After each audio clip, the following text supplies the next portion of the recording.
Yeah, as you. Yeah. To add to that, I think to give a specific example, Byron, you made a great point in that you sit down with your vendor in January and say, what does success look like? Yeah. When you sit down at the end of December, and you even craft out what the deck is going to look like that we will review in December. Right? You already have that prepared, and then you're sort of working towards that meeting. And to give you a specific example where we were involved in a co-sourcing deal with one of our clients, and what the client was looking for was to infuse a couple of hundred of Accenture people to change the culture of the organization. And our leaders were going to be infused in all sort of management positions, have the authority to hire and fire client employees. Now, trying to translate that into an SLA kind of a construct, it just doesn't work, right? So after about a week and a half of that conversation, CIO and I were sitting across from each other, and we said, well, at the end of the year, how are you going to be judged on your success? Yeah. Well, and he has a balanced scorecard, and he's got this threshold, target, stretch, super stretch that he's got to meet, and 125% of his comp is tied to that. And my point was, okay, why don't we tie our variable comp to that number? We're done. End of story. Now let's get to work.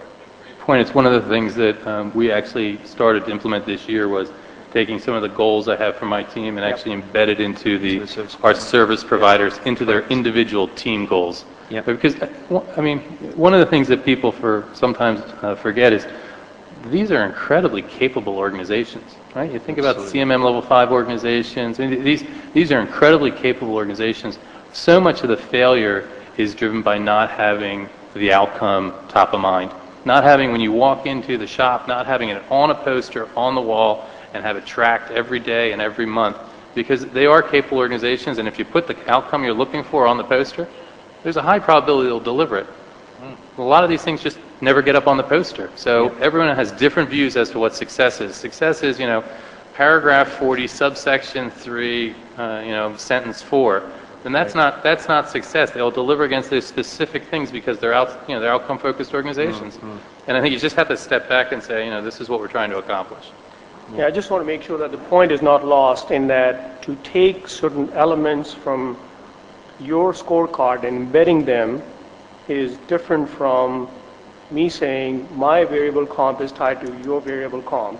End of story. Yeah, absolutely. Right? Yeah. That's a different level of relationship because the rest of it will fall out. Yeah. Sandeep, specifically because I think that you're exactly right. What we tied to it was a specific outcome that I goaled my team on and their team on, right? So I have something called green days, and I need 90% green days, right? So we all rallied around that. It was a tier 1 kind of priority, and it got everyone focused on that. So, are there any disruptive ideas that that are out there? Because people want to know that these are some of the models, business models are evolving. But I think the whole dialogue that is being currently debated on the examples that Sandeep gave and Byron gave is something is definitely evolving as a business model. I think we are moving away from a simple outsourcing contract where either you are managing the contract with a time and material or with the SLAs based to can you move to a business impact and outcome based. Agreed. Okay, even some of the contracts we have done recently are totally outcome based. But it does take a fair amount of knowledge on both sides of what it takes to deliver such contracts and the governance that is needed in order to be able to manage those contracts. For example, for a telco, we have signed a total outsourcing contract where we get paid based on the active subscribers they have. Okay, if they have a set number of subscribers, our job all the way from business process up to supporting the entire IT infrastructure to ensure that they're able to retain those customers and also they're able to incrementally add. So the higher the number of subscribers they get, we get paid. The other large outsourcing contract that recently happened is on outcome-based pricing for reducing the cost-income ratio for a bank. But if you take such type of contracts, it doesn't happen overnight.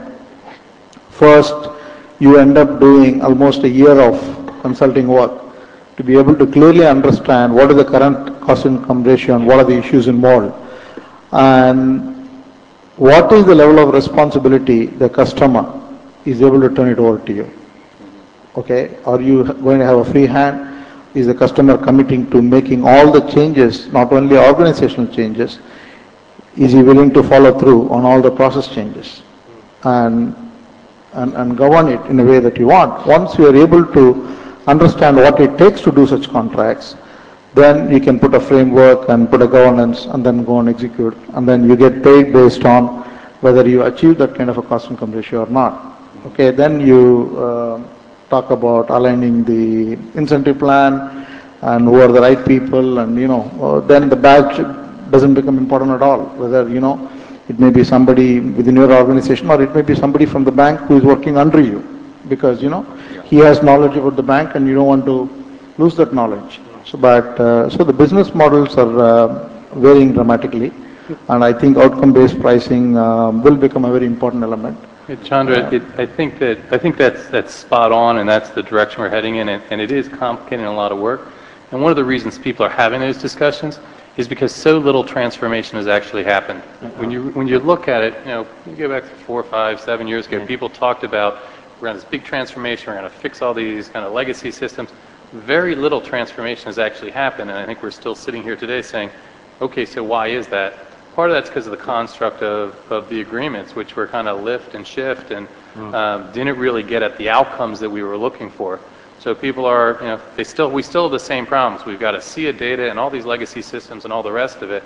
I think people are looking at it saying, gee, how do I harness this horsepower to help get me to the future state that I keep thinking about, and that's been in my slides for a dozen years, and we never seem to make progress towards.